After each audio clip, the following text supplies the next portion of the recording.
ॐ नमो भगवते वासुदेवाय।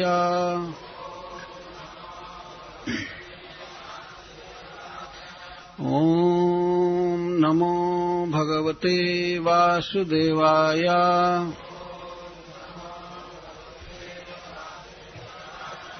ॐ नमो भगवते वासुदेवाय।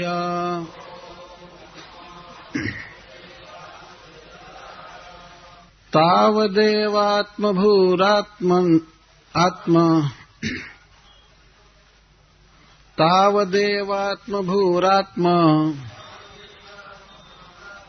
मानेन त्रुट्यनेहसा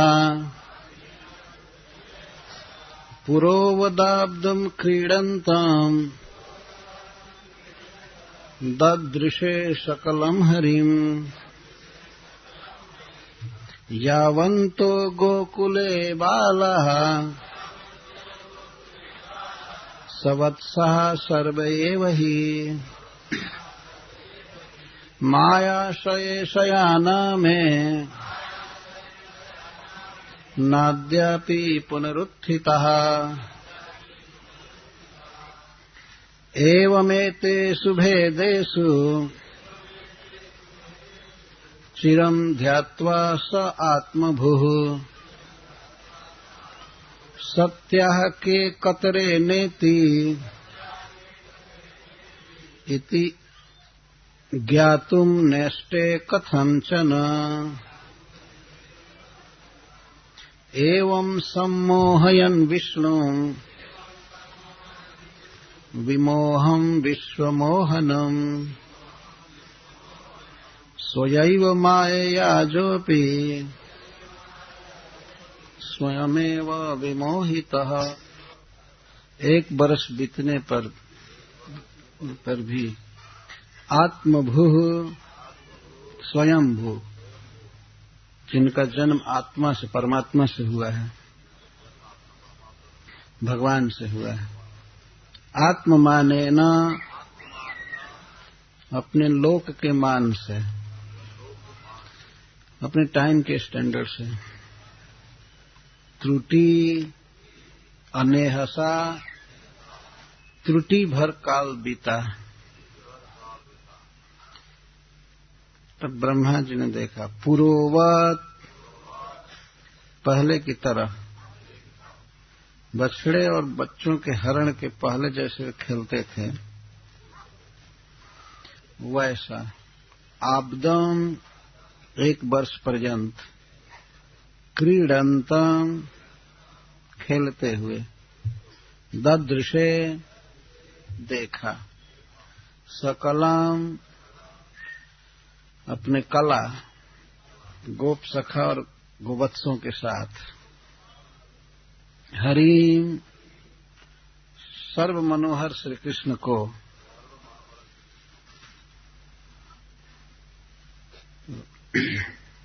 कलंत में कथा हुई थी कि गोप वत्सों और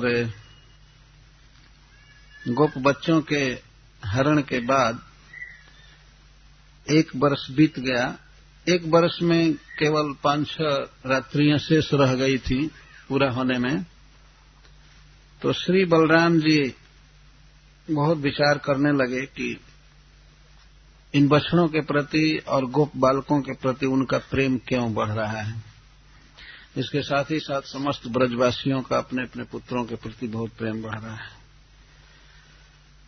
तो वे अनुमान कर लिए कि यह श्री कृष्ण की ही कोई शक्ति है, श्री कृष्ण की माया है, अन्यथा दूसरे की माया का प्रभाव मुझ पर नहीं हो सकता। प्रायो मायास्तु मे भर्तुर्नान्या में भी विमोहिनी।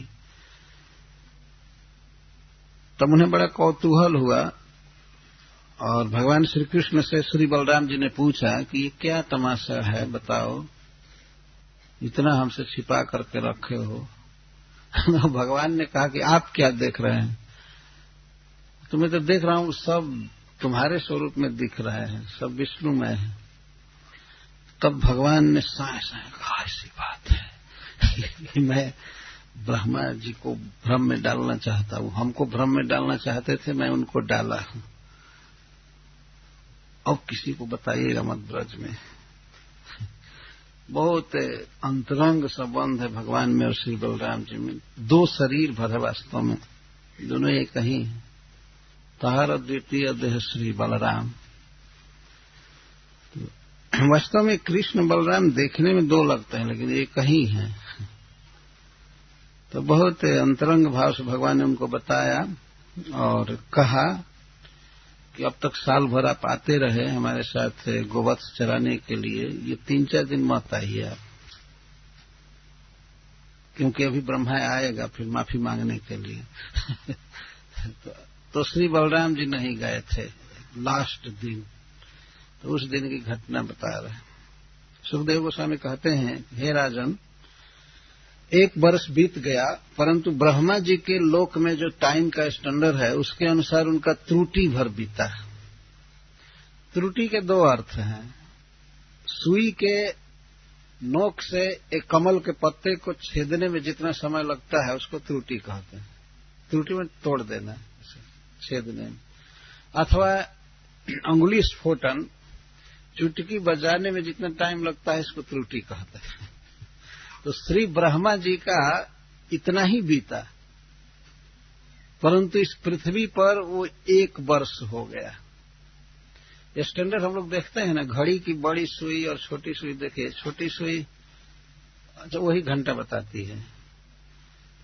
तो मान लीजिए 12 से 1 पर अगर घंटे वाली सुई गई तो मिनट वाली सुई पूरा 1 राउंड मारती है, पूरा 1 राउंड मारती है ना, 60 मिनट। और सेकेंड वाली सुई 1 मिनट में फिर पूरा राउंड मारती है। ये स्टैंडर्ड है देवताओं के लोक में। मनुष्यों के लोक में सबसे कम स्टैंडर्ड है, सबसे बहुत जल्दी जल्दी समय बीतता है।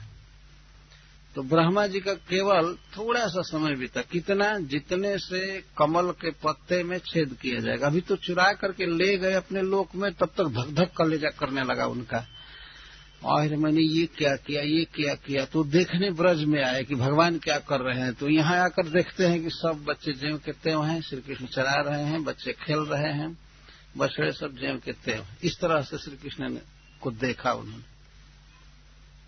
तावत देवात्म भूरात्मा माने न त्रुटने हसा। आत्मभू, श्री ब्रह्मा जी को आत्मभू कहते हैं। आत्मा का अर्थ है श्री भगवान। उसमें कभी कभी परम शब्द लगाया जाता है, परंतु शास्त्रों में सब समय परम लगाने की आवश्यकता नहीं है। परमात्मा नहीं, केवल आत्मा कहा जाए तो उसका अर्थ होता है श्री भगवान। तो कभी कभी भक्त लोग परम शब्द लगा लेते हैं, कभी कभी नहीं लगाते हैं। आत्मभू का अर्थ है परमात्मा से जिनका जन्म हुआ है डायरेक्ट। ब्रह्मा जी किसी लौकिक माता पिता के द्वारा उत्पन्न नहीं है, साक्षात भगवान से उत्पन्न है। ऐसा भी नहीं कि भगवान की पत्नी है उसके गर्भ से ब्रह्मा जी जन्म लिए, नहीं। भगवान से साक्षात जन्म लिए, आत्मा से। भगवान सच्चिदानंद घन है, चिन्मय है, उनसे डायरेक्ट ब्रह्मा जी जन्म लिए, उनके नाभि कमल से। इसीलिए ब्रह्मा जी को स्वयं भू कहते हैं। स्वयं भू का ये अर्थ नहीं कि जो स्वयं हुआ है, स्वयं से जिसका जन्म हुआ है वो है स्वयं भू। स्वयं है भगवान, वो स्वयं सिद्ध वस्तु हैं। उनको कोई नहीं प्रकट किया, उनको कोई नहीं जन्म दिया। देवकी या यशोदा ये भगवान की मां है, लेकिन भगवान प्रकट होते हैं उनके गर्भ से।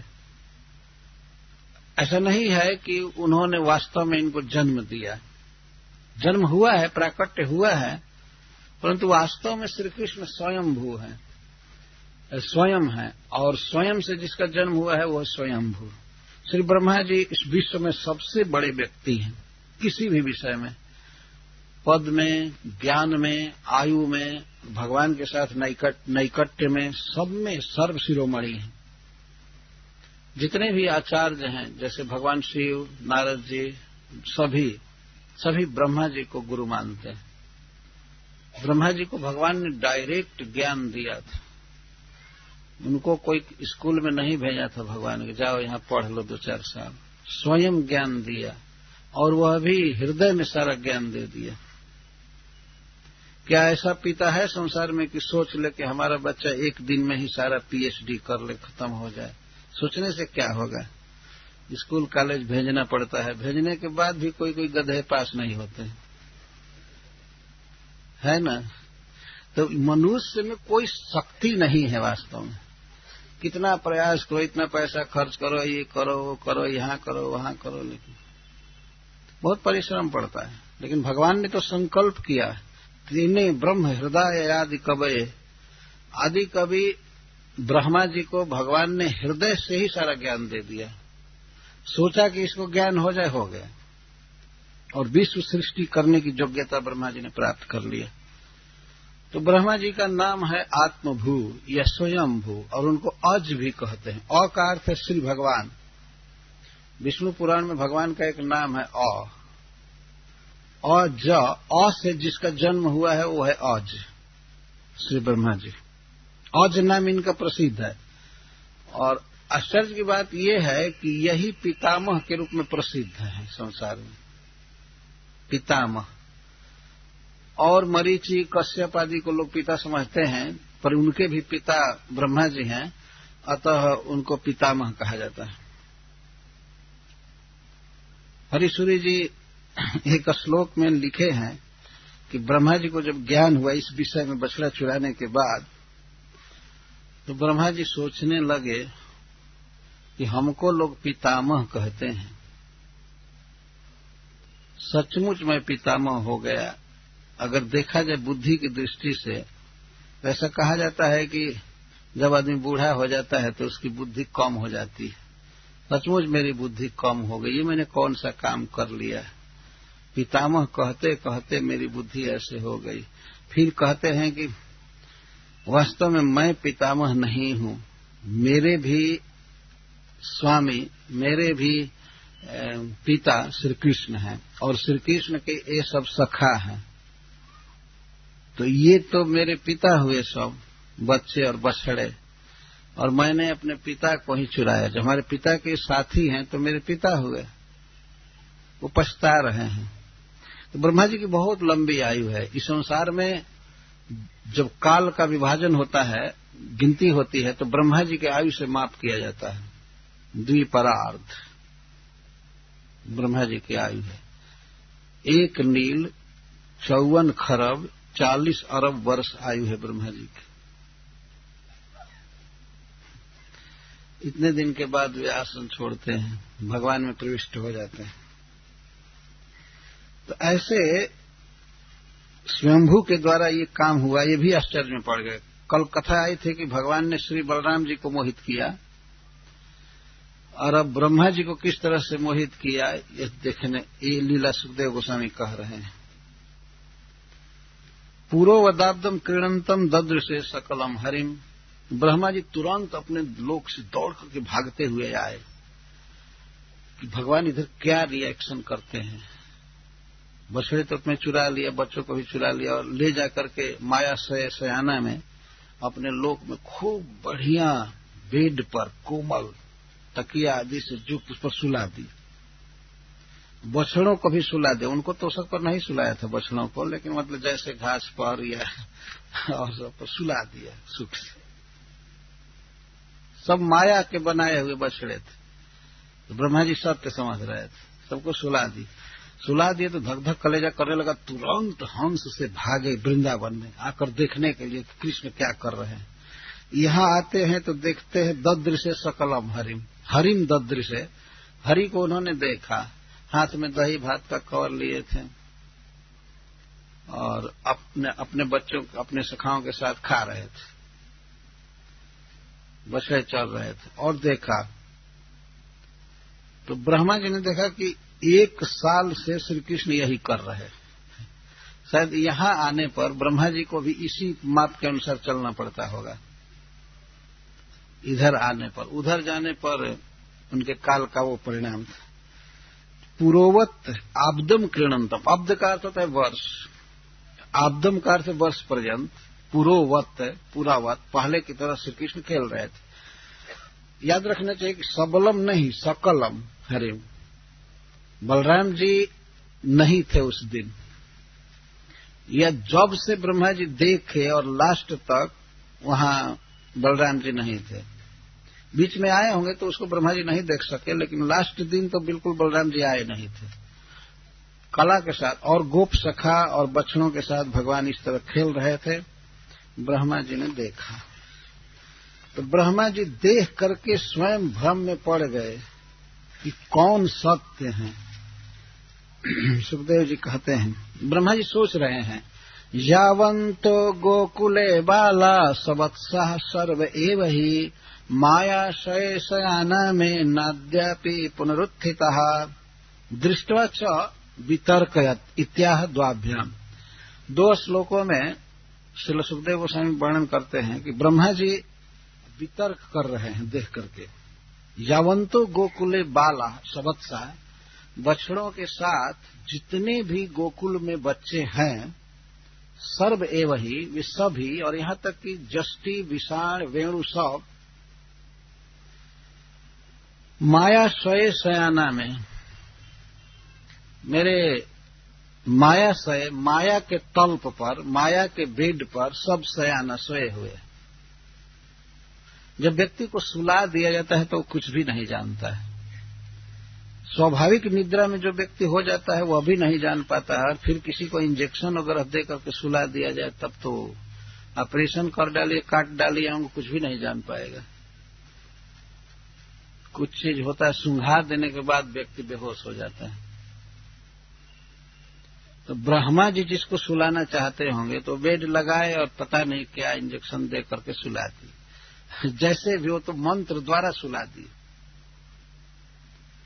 तो कहते हैं कि सभी तो मेरी माया के बेड पर सोए हुए हैं, और ये कहां से आ गए। तो एक शंका हुई कि हो सकता है वहां से उठकर भाग कर आ गए हो वृंदावन में।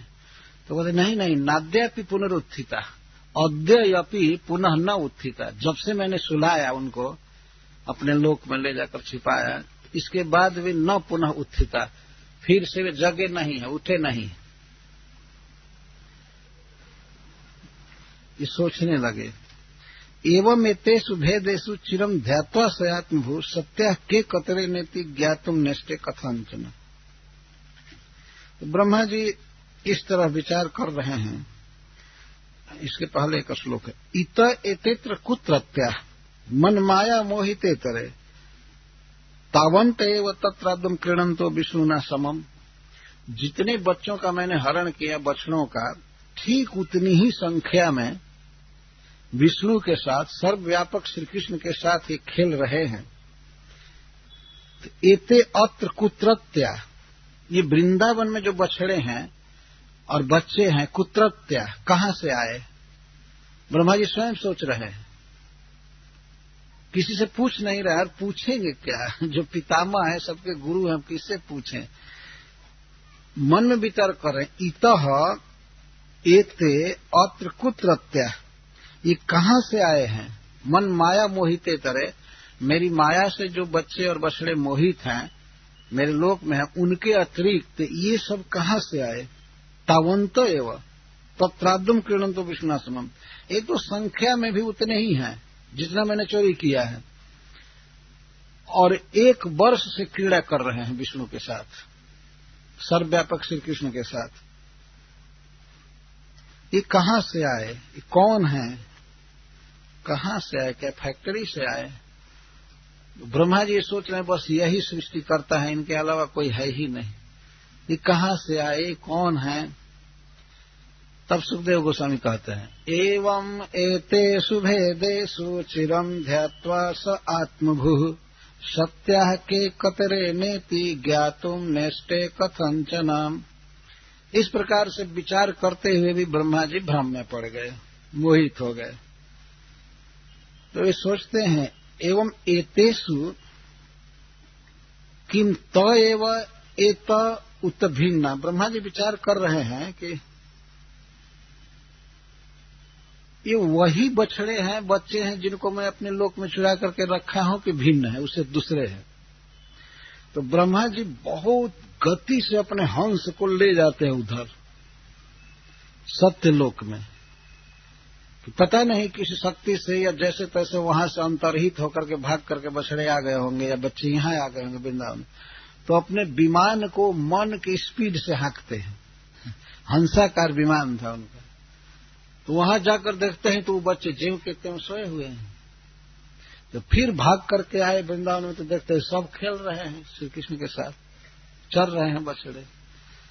तो कई बार आए गए, उनका दिमाग एकदम खराब होने लगा। तो वो कहते हैं कि जिनका मैंने हरण किया है उनसे ये बछड़े भिन्न हैं, ये कहां से आए? यदि भिन्न है तो कुत्रत्य, कुतः समागता, कहां से आए? इत्येवं बहुक्षणम विचिन्त्य, तो सोचते हैं ये कहां से आए, और बारंबार जा करके देख करके आ रहे हैं अपने धाम में। उनको जाने आने में मतलब 1-2 सेकंड लगेगा मनुष्य के अनुसार, नहीं मनुष्य के अनुसार तो ज्यादा लगेगा, उनके अनुसार थोड़ा समय लगता है। बहुत दूर है सत्य लोक। तो वहां से यहां देख रहे हैं, तो बाद में भ्रमित होते हुए कहते के सत्या, इसमें कौन सत्य है? तो स्वयं नहीं समझ रहे हैं। सत्या का है सरस्वत अर्थ है कि भगवत स्वरूप भूता। भगवत स्वरूप भूता कौन है? कतरे न सत्या बहिरंग माया सृष्टा। और बहिरंग माया के द्वारा सृष्टि कौन है? ब्रह्मा जी ये समझ रहे थे थोड़े काल के लिए कि वो जो बच्चे हैं और बछड़े उनके लोक में वो माया के द्वारा सृष्टि हुए हैं, बहिरंग माया के द्वारा। जबकि वास्तव में भगवान के सखा और भगवान के बछड़े ये सब अंतरंगा शक्ति के द्वारा रचे हुए हैं। वो पहले से ही भगवत स्वरूप हैं। इतनी बात यह है कि साक्षात भगवान वो नहीं थे, लेकिन भगवान के समान ही चिन्मय थे, दिव्य थे सब। तो माया के द्वारा तो सृष्टि कुछ भी नहीं है। पर ब्रह्मा जी सोच रहे कौन सत्य है? सच्चिदानंद घन, इस सरस्वत अर्थ है। ब्रह्मा जी तो अपने आप सोच रहे कौन सत्य है? हमारे लोक में जो है वो सत्य है कि ये सत्य है? बारंबार इस प्रकार से विचार करने के बाद भी कथंचन ज्ञातुम न इष्टे, जानने में न इष्टे, न ससाक, समर्थ नहीं हो सके। कुछ भी बुद्धि लगा रहे थे लेकिन ब्रह्मा जी जानने में समर्थ नहीं हो सके। कुछ भी नहीं समझ में आया कि कौन सत्य है, कौन कहां से आ गया, ये क्या हो रहा है। तब सुखदेव जी कहते हैं एवं सम्मोहयन् विष्णु विमोहम विश्वमोहनम स्वयैव मायया जोपि स्वयमेव विमोहितः अजः अपि। यद्यपि श्री ब्रह्मा जी अज हैं, अजन्मा हैं, या भगवान से उनका जन्म हुआ है डायरेक्ट, बहुत बड़े ज्ञानी हैं, बहुत बड़े तपस्वी हैं और सृष्टि कला में बहुत निपुण हैं, भगवान के प्रतिनिधि हैं। तो वे भगवान को मोहने चले थे। इनको विष्णु को, श्री कृष्ण को बारंबार यहाँ विष्णु कहा जा रहा है। विष्णु का अर्थ सर्वव्यापक। वो गोवत्सों के रूप में हो चुके हैं, गोपालकों के रूप में हो चुके हैं, इसलिए इनको विष्णु कह रहे हैं, सर्वस्वरूप। और विमोहम, मोह से विगत हैं श्री कृष्ण। कोई भी उनको मोहित नहीं कर सकता है, उनको भ्रम में नहीं डाल सकता। भगवान सबको भ्रम में डाल देते हैं, लेकिन भगवान को कोई आज तक भ्रम में नहीं डाल सका है। तो विमोहम कहते हैं। मोहितुम अशक्यम, श्री कृष्ण को मोह में डालना अशक्य है। ब्रह्मा जी चले थे कि कृष्ण को मोह में डालकर देखेंगे लीला कि ये क्या रोते हैं। ब्रह्मा जी ने भी सोचा था कि बछड़ा ले लूंगा, बच्चों को चुरा लूंगा, तो श्री कृष्ण रोते हुए कलपते हुए अपने घर जाएंगे, जाकर कहेंगे कि बछड़ा और बच्चे सब खत्म हो। यदि ब्रह्मा जी ये भी देखना चाहते थे कि भगवान किस तरह रोते हैं, लेकिन वो काहे को रोने जाए, वो स्वयं ही बछड़ा और बच्चा बन करके साल भर इस तरह लीला करते रहे। तो श्री कृष्ण को सुखदेव गोस्वामी कह रहे हैं विमोहम। विमोहम, मोह से परे हैं, विगत हैं भगवान, भ्रम से परे। मोह का अर्थ है अज्ञान, भ्रम। और स्वयं क्या है श्री कृष्ण? विश्व मोहनम, विश्वेशम मोहनम। विश्व में जितने भी व्यक्ति हैं, प्राणी हैं, सबको भ्रम में डाल देते हैं, विश्व को मोहित करते हैं। तो ऐसे विष्णु को, श्री कृष्ण को सम्मोहयन, मोहित करने चले थे ब्रह्मा जी, लेकिन स्वया एवं माया स्वयमेव विमोहित। अपनी माया से ब्रह्मा जी स्वयं ही विमोहित है। भगवान उनको कुछ भी करने नहीं गए थे, भगवान उनको भ्रम में नहीं डाल रहे थे। ब्रह्मा जी अपनी करनी से ही भ्रम में पड़ गए।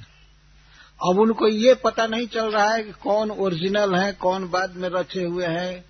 उधर वो बच्चे सोए हैं और इधर सारे बने हुए हैं, खेल रहे हैं, खा रहे हैं, जा रहे हैं, इधर कोई अभाव ही नहीं है। तब ब्रह्मा जी सोचने अब हम ला करके करेंगे क्या। मन में तो ये हो गया कि दे दे, लेकिन अगर ला करके बच्चों को देते हैं, बछड़ों को, तो भगवान भी उपहास करेंगे, ये कैसे लाए।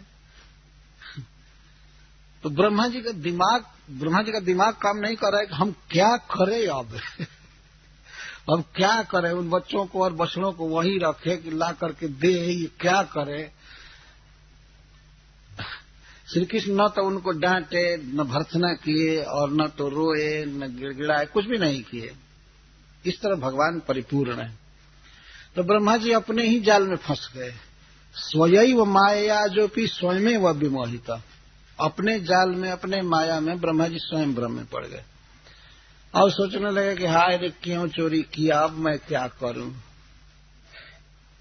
मंजू महिमा देखने चला था तो यहाँ तो देखता हूं कि सब बछड़े जेब के थे वहां। कोई कहीं से कोई सामान की चोरी किया और वो सामान फिर से देखा जाए तो जेब का त्यों घर में पड़ा हुआ। तो ब्रह्मा जी बहुत भ्रम में हो गए, बहुत विकल हो गए। वो सोचते थे कि बछड़ा आदि चुरा करके श्री कृष्ण को भ्रम में डाल देंगे, लेकिन स्वयं भ्रमित हो, स्वयं वो विमोहित, न तो भगवान माया विमोहित। भगवान ने माया का विस्तार नहीं किया। ब्रह्मा जी अपनी ही माया से, अपनी गलती से ही रोने लगे। अब क्या करें। तो श्रील सुखदेव गोस्वामी यहां दो उदाहरण देकर समझा रहे हैं श्रोताओं को कि जब कोई व्यक्ति बहुत बड़े व्यक्ति पर अपनी माया का प्रभाव डालना चाहता है, उसको भ्रम में डालना चाहता है, तो वह उसको भ्रम में नहीं डाल पाता है, स्वयं ही भ्रमित हो जाता है, स्वयं ही अपना प्रभाव खो देता है। तो यहां ब्रह्मा जी में और भगवान में तुलना करते हुए सुखदेव गोस्वामी कह रहे, तम्या तमोवन्नैहारम खद्योतार्चिरिवाहनी महतीतरमायस्यम निहंत्यात्मनि जुंजतः। जब कोई जीव महत पुरुष पर, महान पुरुष पर अपनी माया का प्रयोग करता है, अर्थात उसको भ्रम में डालना चाहता है, तो वह अपना प्रभाव खो देता है और अब स्वयं ही वह भ्रम में पड़ जाता है। उदाहरण दे रहे हैं दो। यह प्रश्न होता है कि ब्रह्मा जी तो माया के आश्रय हैं, बहुत बड़े मायावी हैं, तो वे कैसे भ्रम में पड़ गए। वे भ्रम में पड़ गए गलती करने के कारण, क्योंकि महामायावी श्री कृष्ण पर वे अपनी माया का प्रभाव डालना चाहते थे, अज्ञान का प्रभाव डालना चाहते थे।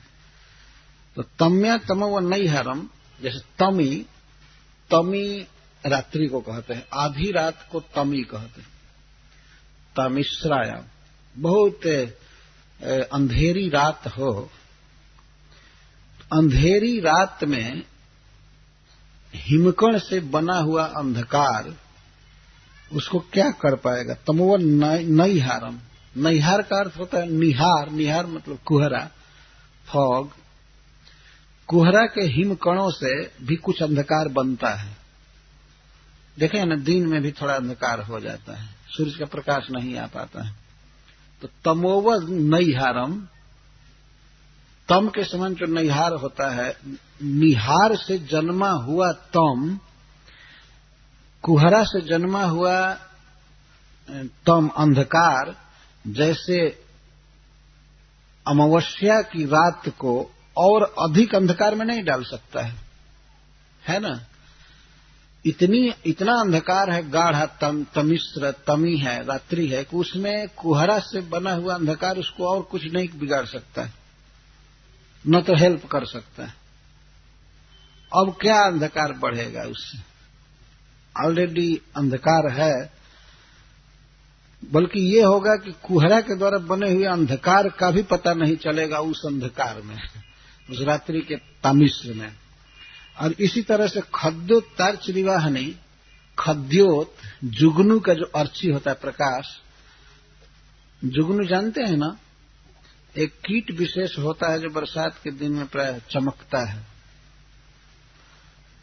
टॉर्च लाइट जैसा चमकता है, थोड़ा थोड़ा बहुत थोड़ा प्रकाश जाता है इधर। भगजोगनी या खद्योत या जुगनू कहते हैं, जुगनू। तो दिन में सूरज उगा हुआ है, दोपहर का समय है, और यदि कोई जुगनू अपने प्रकाश के द्वारा सूरज के प्रकाश को अभिभूत करना चाहे तो क्या अभिभूत करेगा, उसको बस में करेगा, बल्कि जुगनू के प्रकाश का ही पता नहीं चलेगा सूरज के प्रकाश के सामने। तो सूरज के प्रकाश को क्या दबाना चाहेगा उसमें इतना कम प्रकाश है कि सूरज के प्रकाश में उसका पता ही नहीं चलता। दिन में हम लोग नहीं देखते हैं कि वो जुगनू जल रहा है, जब अंधकार होता है तब पता चलता है कि ये जल रहा है। श्रीमद् भागवतम में सुखदेव गोस्वामी एक उदाहरण दिए हैं कि कलयुग में इतने पाखंड पथ बढ़ेंगे और वे सब जुगनू की तरह होंगे। वेद शास्त्र को लोग नहीं मानेंगे, अज्ञान बढ़ जाएगा।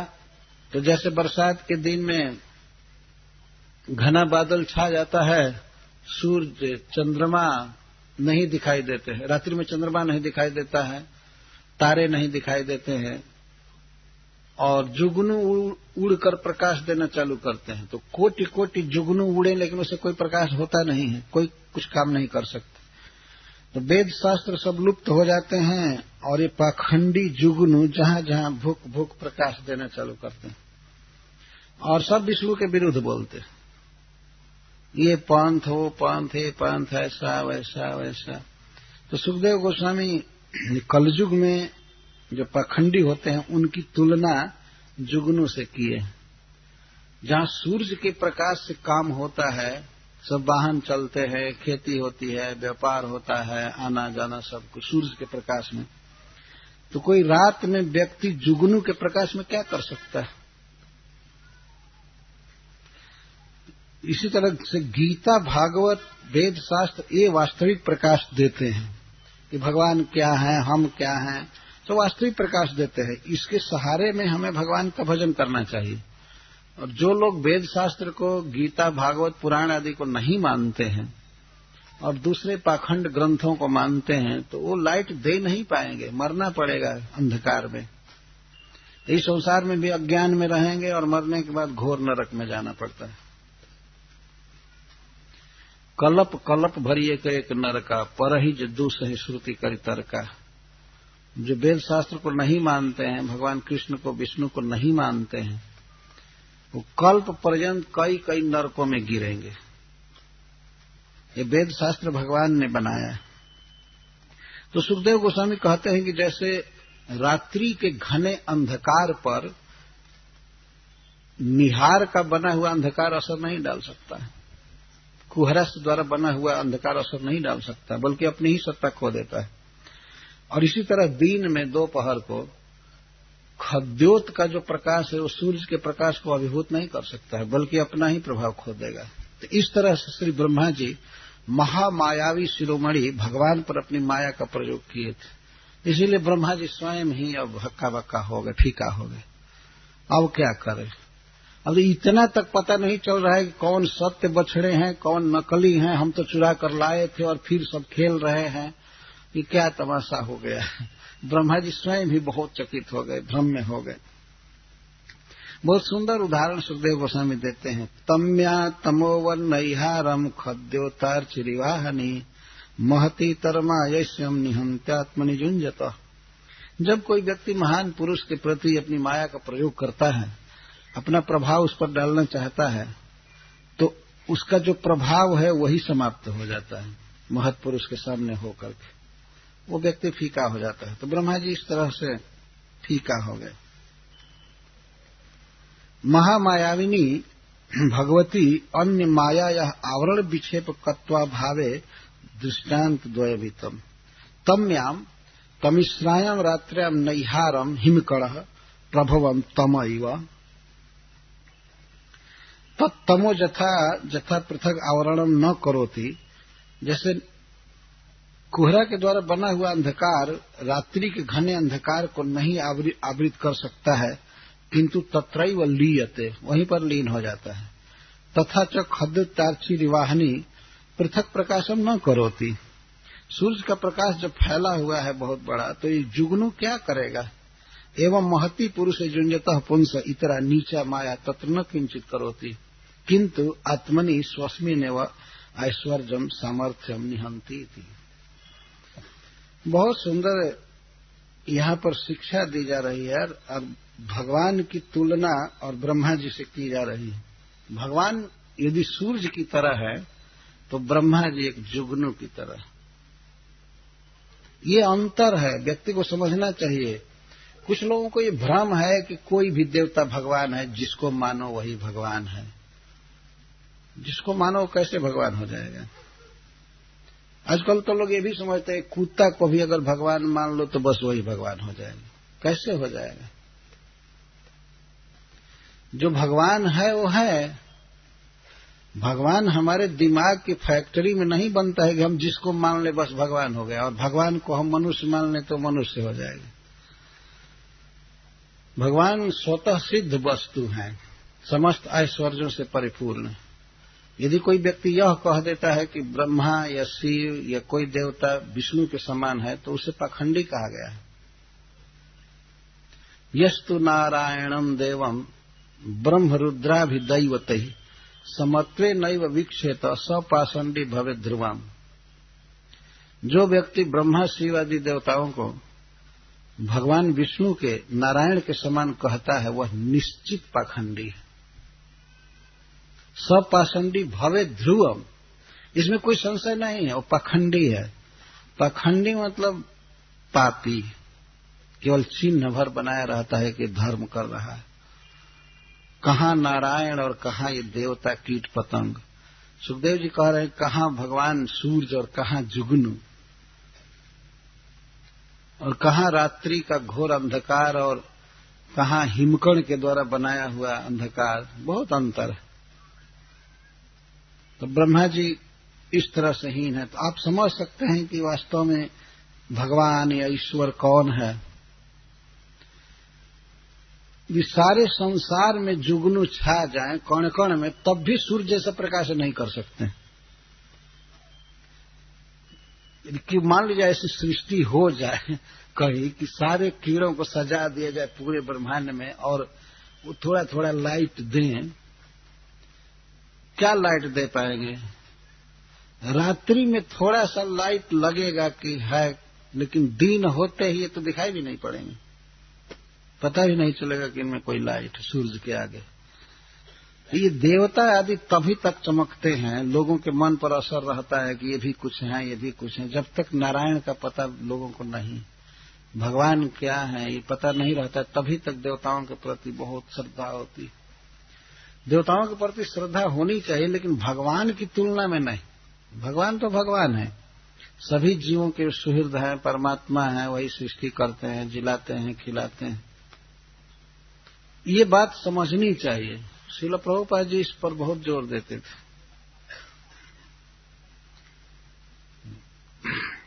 तो ब्रह्मा जी इस तरह जब चकित हुए तब श्री भगवान ने इन पर कृपा किया।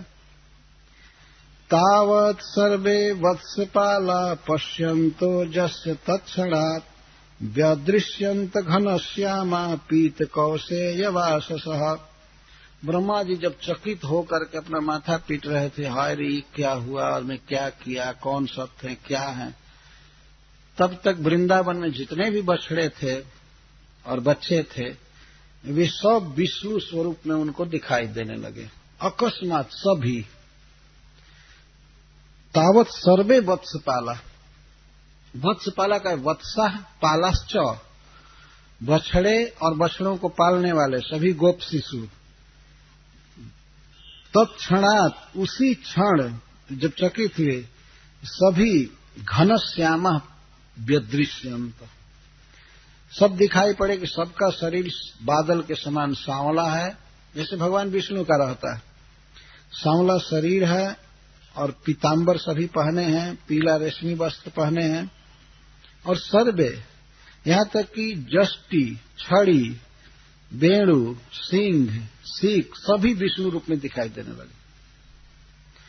केवल वत्स पाला ही नहीं, वत्स पाला, वत्सा पाला च श्रीधर स्वामी जी का अर्थ करते हैं, और सर्वे च जष्टि विषाण आदि, ये सब भी विषाण आदय सभी विष्णु रूप में दिखाई देने लगे। किसी बछड़े के गले में कोई घुंघुची की माला पड़ी थी पहले, या कोई रस्सी बांधी गई है, तो रस्सी भी विष्णु के रूप में दिखाई देने लगी, माला भी विष्णु के रूप में, और छड़ी, बांसुरी, सिंह और सीख सभी विष्णु रूप में दिखाई देने लगे। अब विष्णु रूप में दिखाई देने लगे तो सबसे पहले ये दिखाई दे कि सभी सांवले बादल के समान सांवले हैं, बादल के समान श्याम, और पीला रेशमी वस्त्र पहने हैं। चतुर्भुजा शंख चक्र गदा राजीव पाणयः किरीटिनः कुंडलिनो हारिणो वनमालिनः। श्री ब्रह्मा जी देखने लगे सब चकित होकर के जहां तहां, और सब इसी रूप में दिखाई देते हैं। सांवला शरीर, पीतांबर पहने हुए, 4 भुजा सबकी, और 4 भुजाओं में शंख चक्र गदा राजीव धारण किए। भगवान इस तरह अपने हाथ में धारण करते हैं, शंख चक्र गदा और राजीव कमल। भगवान की 4 भुजाओं में ये 4 वस्तुएं रहती हैं। चूंकि श्री कृष्ण ही बने हुए हैं बछड़ा, इसीलिए सब विष्णु हैं, सब भगवान हैं। जब सबके सुंदर हाथों में ब्रह्मा जी ने देखा कि शंख चक्र गदा राजीव है। शंख, एक भक्त ने कहा है, कवि ने कहा है कि ये शंख किसी जीव की हड्डी है, समुद्र में सेल बनाता है, उसमें रहता है, तो एक जीव की हड्डी है। लेकिन जब से भगवान ने अपने हाथों में शंख को धारण किया तब से महापवित्र हो गया। शंख बाजे बलाए भागे। मैंने देखा है बंगाल में ये परंपरा सी है कि कोई अतिथि आता है, कोई साधु महात्मा, तो शंख वादन होता है, अथवा ऐसे भी सवेरे स्त्रियां रोज शंख बजाती। तो इस हड्डी में ऐसी शक्ति क्यों आएगी? तो भगवान के पूजा में भी शंख बजाया जाता है। शंख के शब्द से भूत पिशाच प्रेत सब भाग जाते हैं। शंख तभी से पवित्र हो गया जब से भगवान ने धारण किया, अपने हाथ में धारण कर। चक्र, सुदर्शन चक्र, गदा, भगवान के इन वस्तुओं का भी नाम है अलग अलग। शंख का नाम है पांचजन्य, चक्र का नाम है सुदर्शन, गदा का नाम है कौमोदकी, कमल का पता नहीं क्या नाम है, भगवान हाथ में धारण करते हैं, सबके अलग अलग नाम। किरीटिना, और सभी किरीट मुकुट पहने हैं, सभी के कानों में कुंडल झूल रहा है, सभी हार लगाए हैं, सभी वन की माला लगाए हैं। हार का अर्थ है सोने आदि की माला, और वनमालिना फूल की माला। श्रीवत्सांगदो रत्न कंब कंकड़ पाणय, श्रीवत्स, अंगद और 2 रत्न। भगवान जितने भी बछड़े हैं, गोप शिशु हैं, सब विष्णु रूप में दिख रहे हैं। सबको श्रीवत्स है चिन्ह वक्षस्थल पर। बाएं भाग में भगवान के छाती पर एक पीली रोमावली है, पीले वर्ण की रोए हैं, तो उसको श्रीवत्स कहते हैं। वहां श्री जी रहती है। और यह भी देखा गया है कि मनुष्यों के शरीर में बाएं भाग में कलेजा रहता है, हार्ट रहता है बाएं भाग, कलेजा। तो भगवान अपनी पत्नी को कलेजा से भी प्रिय मानते हैं, तो वो अपने छाती पर रखते हैं। एक भक्त ने इस बात को कहा है, श्री जी, प्रिया जी भगवान को बहुत प्रियतमा है, तो उनको बाएं भाग में कलेजा पर रखते हैं। यद्यपि भगवान का वक्षस्थल ही लक्ष्मी जी का निवास स्थान है, फिर भी लक्ष्मी जी भगवान के चरणों में ही रहना चाहती। हम लोग देखते हैं कहीं भी फोटो या मूर्ति तो लक्ष्मी जी भगवान के चरणों को दबाती रहती। नारायणे हृदय स्थिति तबु पाद सेवाए मति, सेवा करे दासी अभिमानी। श्री राधा रानी लक्ष्मी जी को अपना गुरु मानती है। जब श्री कृष्ण विरह में तड़पा रहे थे, गोपियों को नहीं मिल रहे थे, राधा रानी बहुत दुखित हो गई। एक दिन ललिता जी ने उनसे कह दिया कि सखी, जब प्रियतम श्याम सुंदर इतने कठोर हो गए, उनके बिना तुम्हारे जीवन की कोई आशा नहीं है, तो उनको छोड़ दो। उनको छोड़ दोगी तो सुखी रहोगी। इस तरह से हा हुताश रात दिन करती रहती हूं, छोड़ दो उनको। तब राधा रानी कहती हैं कि असली सेवा पादरताम पे नष्टुमा मदर्शनान मर्म हताम करो तुआ जथा तथा वा विदधा तो लंपटो मत प्राणनाथ अस्तु सएव नाथ। कहते सखी, चाहे श्याम सुंदर मुझे उठा करके हृदय से लगा लें, अथवा उनके चरणों में जब मैं प्रणाम करेंगे तो अपने चरण के ठोकर से मारे हमको, पिनष्टु माम हमको पीस दें, मार दे ठोकर से, चाहे हृदय से लगावें, अथवा मेरे सामने ही मुझे दिखा दिखा करके चंद्रावली आदि गोपियों के साथ रमण करें, उनके साथ विहार करें, घूमें, उनकी जो इच्छा हो करें, जथा तथा व विदधातु लंपटो, जो भी उनकी इच्छा है वो करें, फिर भी वे मेरे प्राणनाथ, तभु ते हो मोर प्राणनाथ, फिर भी मेरे प्राणनाथ रहेंगे। तो श्री जी का उदाहरण देती हैं कि मैं कृष्ण की आमी कृष्ण पद दासी, तेहो रस सुख राशि, आलिंगिया करे आत्मसात, किवा नादेन दर्शन जारे अमर तनुमन, तभु ते हो मोर प्राणनाथ। कृष्ण हमारे प्राणनाथ है, चाहे दर्शन दे या न दे, हमको माने या न माने, भेंट करे या न माने, यहाँ तक कि हमको दिखा करके दूसरी स्त्रियों के साथ रहें, फिर भी हमारे प्राणनाथ वही हैं, दूसरा कोई नहीं। तो उदाहरण देती है कि देखो सखी, श्री जी का उदाहरण, लक्ष्मी जी का उदाहरण, नारायण हृदय स्थिति, नारायण के हृदय में स्थिति है, भगवान ने जगह दिया।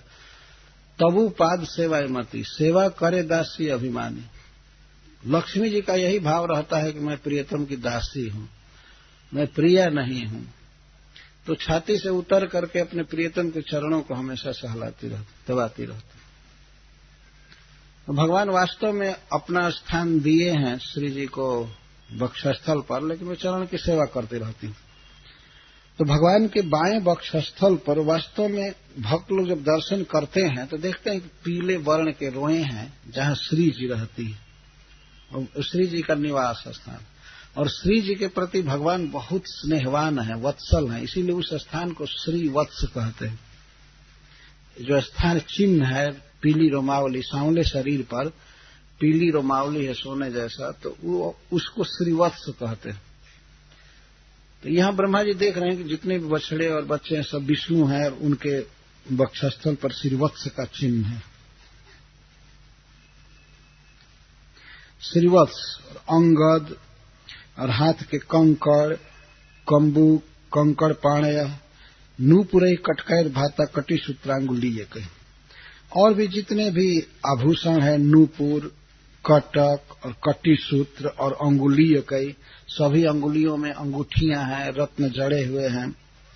आंघ्रि मस्तक मा पूर्णास तुलसी नवदाम भी कोमलई सर्वगात्रेषु भूरि पुण्यवदर्पित ही।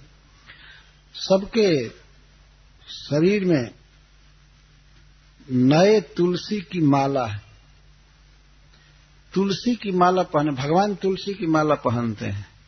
आंघ्रि मस्तक मा पूर्ण, बहुत लंबी माला पहने हैं सभी, और भी फूलों की माला है, तुलसी की माला है। आंघ्रि मस्तक, मस्तक से लेकर के चरण तक माला लटकी हुई सबके शरीर। भगवान इस तरह से वास्तव में माला पहनते हैं। आंघ्रि अंघ्रि मस्तक, मस्तकम आपूर्ण, सभी भगवत स्वरूप हुए गोप और बछड़े सब तुलसी की माला पहने हैं। और मालाएं बहुत कोमल हैं, कोमल है, माला कोमल होना चाहिए।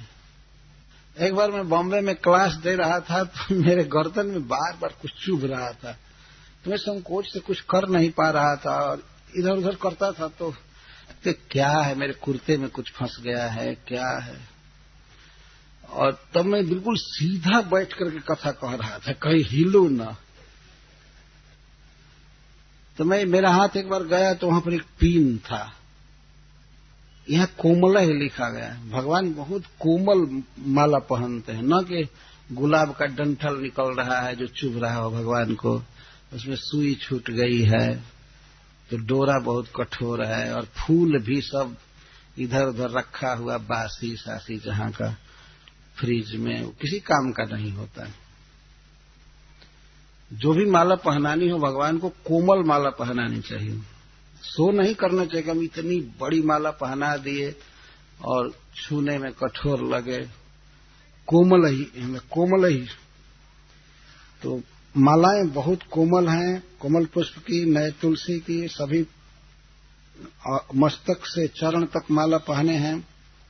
सर्व गात्रेषु भूरि पुण्यवदर्पित, यहां तक कि माला वे लगाए हैं तो सभी गात्र पर, हाथ में माला है, करधनी में माला है, इधर माला है, कमर में माला है, कुछ न कुछ, और सभी अंगों में आभूषण है। भूरि पुण्यवदर्पित, जिन वैष्णवों ने बहुत बहुत काल तक, बहुत बहुत जन्मों में भूरि भूरि पुण्य किया है, भक्ति किया है, वे लोग भगवान को इस तरह माला अर्पण करते हैं। भगवान को माला अर्पण करना एक बहुत बड़ी भक्ति है। किनको ऐसा सौभाग्य मिलता है वैकुंठ में, जिन्होंने भूरि भूरि पुण्य किया है, भक्ति किया है, और उस पुण्य के बल से जो वैकुंठ में चले गए हैं, वे लोग भगवान का श्रृंगार करते हैं। वैकुंठ का फूल कितना कोमल होता होगा, कितना सुगंधित। जो स्वर्ग आदि में फूल बहुत सुगंधित होते हैं, तो वैकुंठ का तो कहना ही नहीं। किस व्यक्ति को यह अवसर मिलता है कि वो भगवान को माला बनाकर अर्पित करे, जिसने भूरि पुण्य किया, बहुत पुण्य किया। तो ऐसे भक्तों के द्वारा पहनाई हुई माला भगवान धारण करते हैं। तो चूंकि सभी बछड़े और गोप सखा भगवत स्वरूप हैं, इसीलिए सबका वर्णन किया जा रहा है। भूरि पुण्यम, भूरि बहु जन्मार्जितम पुण्यम तद्युक्त जन अर्पिता। चंद्रिका विशदस्मेरै सारुणापांग वीक्षित स्वकार्थानामिव रजः सत्त्वाभ्याम सृष्टिपालकः आत्मादिस्तंभ पर्यंतम मूर्तिमद्भिश्चराचरैः नृत्य गीतादनेकारः पृथक पृथक उपासितः। जितने भी बछड़े हैं और बच्चे हैं, वे अलग अलग विष्णु स्वरूप में हैं। तो श्रील सुखदेव गोस्वामी वर्णन करते हैं, ब्रह्मा जी ने देखा उनको तो चंद्रिका विशदस्मेरै सारुणापांग वीक्षित, सभी विष्णु स्वरूप है। कितने सुंदर हंस रहे थे, चंद्रमा की किरण के समान शीतल मंद मुस्कान सबके मुख से निकल रही थी। चंद्रिका विशदस्मेरै, स्मेर का अर्थ होता है स्मित, मुस्कान। भगवान का वास्तव में यह स्वरूप है कि वे चंद्रमा की किरण के समान शीतल मुस्कुराते हैं। मुस्कुराना और हंसना एक शीतल होता है, एक बहुत भयावह भी होता है। नाटक में हा हा हा हा करते हैं, वो भी एक हंसते ही हैं, लेकिन उस हंसी में क्या दम है। बनावटी, एक तो बनावटी हंसते हो तो हंसी रहती नहीं है। लेकिन जो मुस्कान, जो स्मित हृदय से निकलता है आनंद से, वो कुछ और होता है। तो भगवान में सदा इस तरह का स्मित निकलता रहता है मुख पर हमेशा। ये भगवान को कोई चिंता है नहीं, भगवान को क्या दुख है। एक बार एक व्यक्ति हमसे पूछा था कि जो इस दुनिया को भगवान बनाया है ना, तो मैंने कहा हाँ। तो भगवान पिता है ना, सबके फादर है, पिता है, तो हाँ। तो इतने जीव, इतने पुत्र भगवान के जब दुखी हैं तो वे क्यों हंसते रहते हैं, भगवान क्यों नहीं दुखी होते हैं। अजीब वो प्रश्न किया। तो मैं कहा कि आप चाहते हैं कि भगवान रोते रहें, नहीं, मेरा कहने का मतलब जब सब लोग दुखी हैं, इतने उनके बनाए हुए जीव, उनके पुत्र, तो वे क्यों सुखी हैं? उनको क्यों नहीं दुख होता है? अब ये भगवान के साथ वास्तव में बहुत बड़ी व्यवस्था है। भगवान चाहे भी कि वे दुखी हो जाए तो हो ही नहीं सकते। हरिसूरी जी ने कहा है भक्ति रसायनम में कि भगवान यदि लाख प्रयास करे कि वे दुखी हो जाए तो हो ही नहीं सकते, क्योंकि वो आनंदमय हैं। वो हैं ही आनंदमय, तो दुखी कैसे हो सकते हैं? तो उसमें उन्होंने उदाहरण दिया है कि जैसे गंगा जी अगर चाहें कि मैं अपवित्र हो जाऊं तो हो ही नहीं सकती। गंगा जी का तो नाम लेने पर दूर का व्यक्ति पवित्र हो जाता है, स्नान करने वाला पवित्र होता है, तो गंगा जी कैसे अपवित्र हो सकती है? लाख प्रयास करके भी गंगा जी अशुद्ध नहीं हो सकती। सूर्य भगवान यदि कोटि कोटि प्रयास करें रात्रि से भेंट करने के लिए तो कर ही नहीं पाएंगे, क्योंकि वो जहां जाते हैं वहां दिन हो जाता है। कभी उनकी इच्छा होगी कि रात्रि देवी कैसी होती है, जरा उससे भेंट करूं। आधी रात और दोपहर का सूर्य दोनों एक साथ रह सकते हैं क्या? कभी संभव नहीं है। आजकल के वैज्ञानिक भी कहते हैं कि 9 करोड़ माइल दूर है सूर्य पृथ्वी से। तो अगर रात का दर्शन करने सूर्य जावे तो रात तो 9 करोड़ माइल पहले ही दूर भागेगी ना। तो सूर्य भेंट कैसे कर पाएगा? इस माने में सूर्य लाचार है, विवश, रात्रि का दर्शन कर ही नहीं सकता है। गंगा जी ने कभी पाप का दर्शन किया ही नहीं। सरस्वती जी को मूर्खता से कभी भेंट नहीं हो सकती है। ये कुछ नियम है।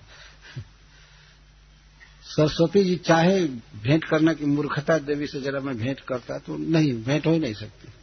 अरे सरस्वती की कृपा किसी व्यक्ति पर होती है तो वही पंडित हो जाता है, वही विद्वान हो जाता है, तो वो कैसे मूर्खता से भेंट कर सकती? इसी तरह भगवान अगर चाहे कि हम दुखी हो जाए, निर्धन हो जाए, हो ही नहीं सकते। अब चाहे इसको भगवान की लाचारी कहिए चाहे कुछ भी कहिए, वो दुखी हो नहीं सकते। अरे भक्त ने कहा है कि भगवान एक विषय में और भी लाचार हैं कि वे अपने शरण में आए हुए को भगा नहीं सकते हैं, इसमें उनकी शक्ति काम नहीं करती। इस तरह का भगवान का स्वभाव है कि शरण में आए हुए को भगा सकते नहीं, और दूसरा आदमी तो दूर दूर कर देगा। कोई देवता चाहे मनुष्य तो लिखा ही रहता है नो एडमिशन, यहां नहीं आना है, यहां मत बैठिए। कुत्ते जैसे आदमी को भगा देते। कोई कुत्ता आ रहा है आराम करने के लिए घर में पेड़ के नीचे, फिर भी लोग भगाते हैं। एक संस्कृत के श्लोक में लिखा गया है कि वृक्ष हंसता है मनुष्य पर। एक बार गर्मी का दिन था, एक कुत्ता गर्मी से हांफता हुआ आ रहा था, तो एक मनुष्य खल वृक्ष के नीचे आराम कर रहा था, और वृक्ष बहुत बड़ा था, कुत्ता आसानी से आराम कर सकता था, लेकिन वो पड़ा पड़ा मनुष्य अपना डंडा उठाकर कहता है दूर दूर चलो, दूर चलो, इधर क्यों आ गए? वृक्ष हंसता है कि अरे नालायक, छाया तो मेरी है और तुम यहां छाया में आने वाले उस जीव को भगा रहे हो। हंसता है। एक संस्कृत की कविता में बात कही गई। छाया लेकर के जाएगा नहीं वो मनुष्य, लेकिन कुत्ता आराम करने आ रहा है तो उसको दूर दूर कर रहा है, मारने को दौड़ रहा है। ये मनुष्यों की दशा है। क्या कोई किसी को शरण देगा? किसी देवता में, गुरु में, किसी में शक्ति नहीं है किसी को शरण देने की। शरण्य भगवान है वास्तव में। श्री कृष्ण शरण दे सकते हैं, क्योंकि वो सब कुछ से परिपूर्ण है। आनंद, ज्ञान, धन, सौंदर्य, जस, सब कुछ से परिपूर्ण। तो भगवान में और दूसरे जीवों में बहुत काफी भेद है, तो भगवान दुखी हो नहीं सकते। और कदाचित मान ले कोई कि भगवान ही जब दुखी हो जाएंगे तब जीव किसकी शरण में जाएगा? भगवान ऐसे नहीं रहते। दूसरे मनुष्यों के पास, देवताओं के पास जाना होता है तो आदमी विचार करता है, भाई देख लो किस मूड में है तब पहुंचेंगे। ये कम से कम फोन करके पूछ लो कि हम आने वाले हैं। और कभी कभी ऐसा देखा जाता है। एक बार की घटना है दिल्ली में लाइफ मेंबर बनाने के लिए हम लोग एक घर में गए, तो गए तो घंटी बजा दिए, घंटी सब दरवाजे पर, मैं भी साथ में गया था। तो उधर से पुरुष निकला और कहा, कौन है आप लोग, कौन है आप लोग? तो एक भक्त ने कहा कि हम लोग यहाँ संत नगर से आए हैं, लाजपत नगर उस समय मंदिर था, हम लोग लाजपत नगर से आए हैं, हरे कृष्ण वाले हैं, इस्कान के हैं, हम आपसे कुछ बात करना चाहते हैं। तो वो आदमी सीधा कहा, हमारे वाइफ से लड़ाई हो गई है, फिर दूसरे दिन आइए। अब वाइफ से झगड़ा हो गया था तो वो बेचारा कब सेटिल करेंगे, दोनों ठंडा होंगे तब न कुछ कहा जाएगा। तो हम लोग चले गए। ऐसा कभी वैकुंठ में नहीं है कि कोई जीव भगवान के शरण में जाए और भगवान का लक्ष्मी जी से कुछ फाइटिंग हो गया है, ऐसा कभी नहीं है, कभी नहीं है। एक ब्राह्मण गया था वैकुंठ में एक बार परीक्षा लेने के लिए भगवान की, भृगु जी गए थे, भगवान शेष सज्जा पर सोए थे, लक्ष्मी चरण दबा रही थी और जा करके भृगु जी सीधा अपने लात से मार दिए भगवान के छाती में। कोई गुनाह नहीं भगवान का, कुछ नहीं, और सीधा जा करके मार दिए। मारे तो भगवान उठ करके नीचे बैठ करके उस ब्राह्मण को, ऋषि को अपने आसन पर बैठा के भगवान चरण लेकर अपने गोद में सहलाने लगे, चरण सहलाने लगे को हो, हे विप्रदेव, हे ब्राह्मण, आपके चरण कमल बहुत सुकुमार है, मेरी छाती बहुत कठोर है, आपके चरणों में चोट लग गई हो। इस प्रकार के भगवान शीतल व्यक्ति हैं। तो जैसे एक उल्का के, एक तृणोल्का से एक तृण को, एक घास को जलाइए वो लाल हो जाएगा, लाल हुए उस तिनके से जैसे समुद्र को गर्म नहीं किया जा सकता, बल्कि वो तिनका ही बुझ जाएगा, है ना। कोई समुद्र को हीट करना चाहे, एक तिनका के लाल बत्ती से डुबावे कि समुद्र खौल जाएगा, उबल जाएगा, क्या कभी ऐसा हो सकता है? तो भृगु जी हो चाहे कोई भी हो, भगवान के साथ ये जो दुर्व्यवहार है वो भगवान में क्रोध पैदा नहीं कर सकता। भगवान में शांति के अनंत समुद्र हैं और सुख के, सब कुछ के, तो उनका आनंद विकीर्ण होता रहता है, उनके चेहरे पर आनंद खिला रहता है। भगवान चाहते हैं कि हमारे पास लोग आवे मांगने के लिए।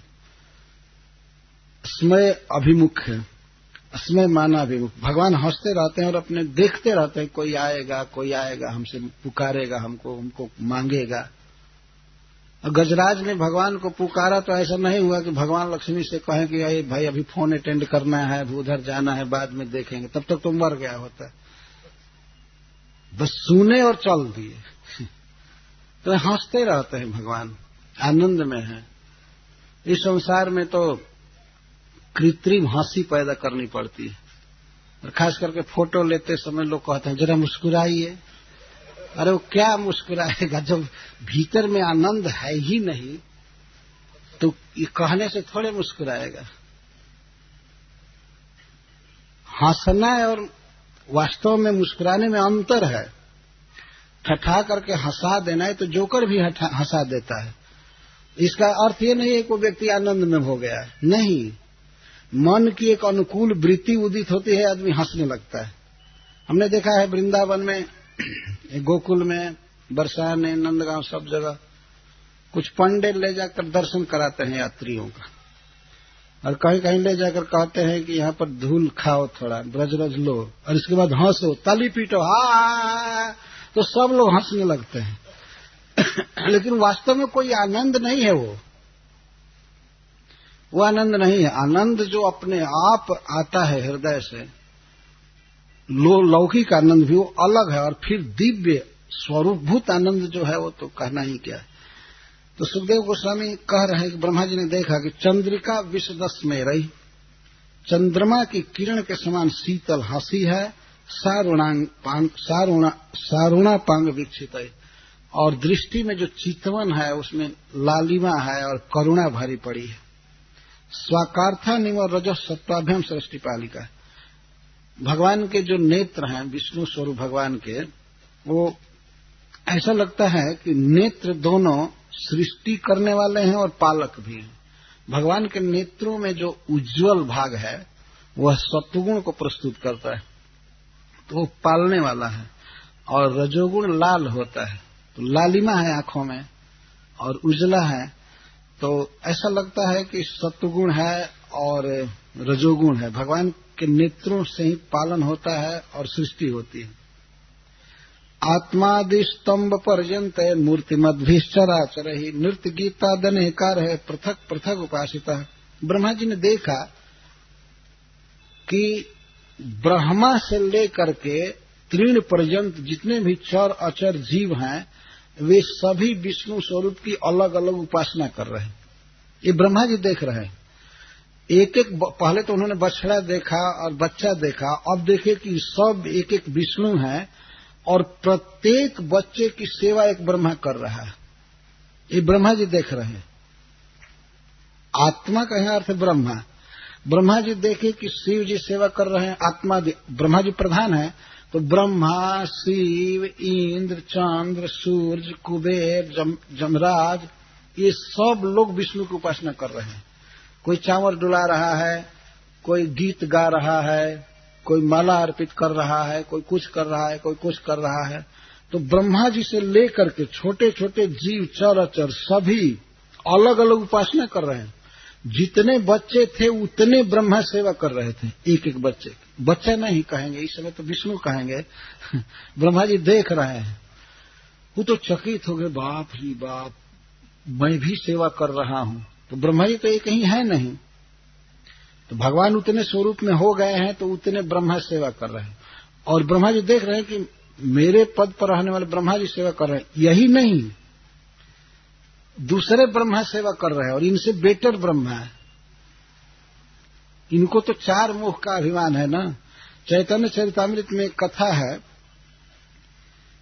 कि एक बार ब्रह्मा जी को अभिमान हो गया कि मैं बहुत बड़ा व्यक्ति हूं।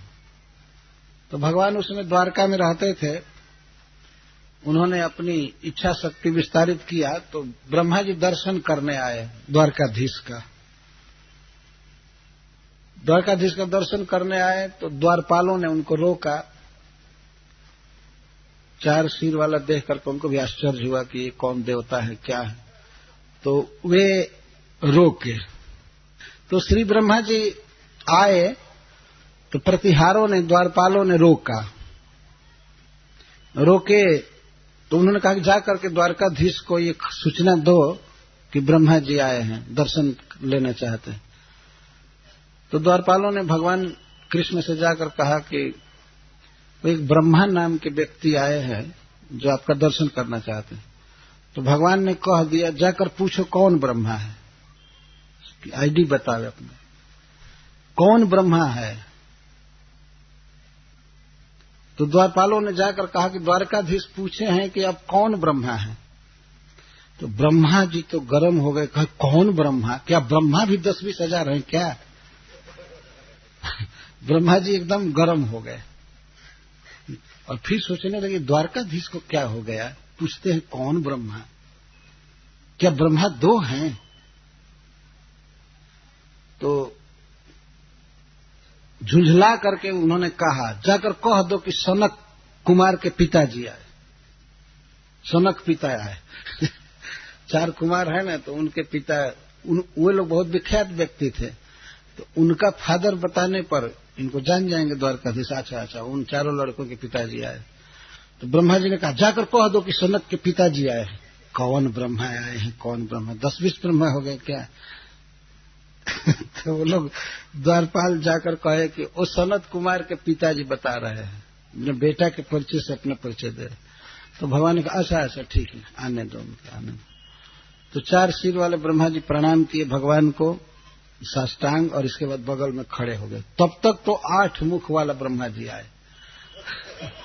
तो वे प्रणाम किए, खड़े हो गए। तब तक 16 मुख वाला ब्रह्मा जी आए, फिर 64 मुख वाला, इस तरह। और शरीर भी उसी अनुपात में हाई बड़ा बड़ा था। केवल सिर की संख्या ही नहीं थी, शरीर का अनुपात भी उसी मात्रा में बड़ा था, उसी अनुपात में बड़ा था। तो सब खड़े हो गए। तब तक तो रुद्र शिव आने लगे। कोई 5 सिर वाले, कोई 10 सिर वाले, कोई 1000 सिर वाले, इस तरह से सब बड़े बड़े पर्वत की तरह खड़े हो रहे थे द्वारकाधीश के सामने। और भगवान पूछते थे प्रत्येक ब्रह्मा से, तो सृष्टि ठीक से चल रही है ना? कोई तकलीफ तो आपको नहीं है ना सृष्टि करने में? और रुद्र से पूछते हैं कि विश्व को कंट्रोल में रखते हैं ना, ठीक है ना, आपसे कोई उदंड नहीं है ना? उस तरह सब खड़े हो रहे थे। तब तक इंद्र आए। इंद्र भी बहुत प्रकार के, और भी सब बहुत प्रकार के भर गए उस गैलरी में, स्टेडियम में, बहुत ऊंचा ऊंचा शरीर वाले लोग। तो जो पहले ब्रह्मा जी आए थे ऐसे लग रहे थे जैसे बड़े बड़े हाथियों के बीच में एक शासक हो, छोटा सा खरगोश। और ब्रह्मा जी ऐसे देख रहे थे ऊंचा ऊंचा चारों ओर सिर से। बाप रे बाप, मैं जानता था कि मैं ही ब्रह्मा हूं। बाप रे, द्वारकाधीश का कितना बड़ा ऐश्वर्य है, ये जगन्नाथ जी का ऐश्वर्य कितना बड़ा है। तो ब्रह्मा जी बिल्कुल फाका हो गए, चैतन्य चैतन्य में लिखा गया है, हक्का वक्का हो गए कि मैं नहीं जानता था कि इतना बड़ा ऐश्वर्य है भगवान का ये। तो यहाँ पर ब्रह्मा जी देख रहे हैं कि ब्रह्मा, शिव, इंद्र, सूर्य, चंद्र, सब लोकपाल अलग अलग सेवा कर रहे हैं।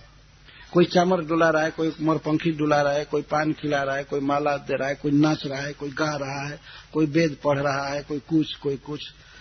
सभी जितने बच्चे थे वे सब विष्णु रूप में दिखाई देते थे, और एक एक की सेवा करने के लिए अलग अलग ब्रह्मा, अलग अलग शिव सब लगे हुए थे।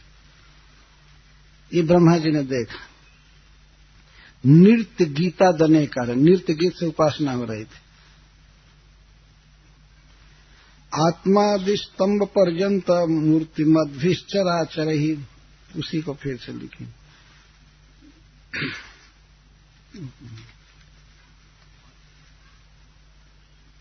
अणिमाद्येर महिमा भी अजाद्याभिर विभूति भी चतुर्विंशति भी तत्व परिता महदादि भी।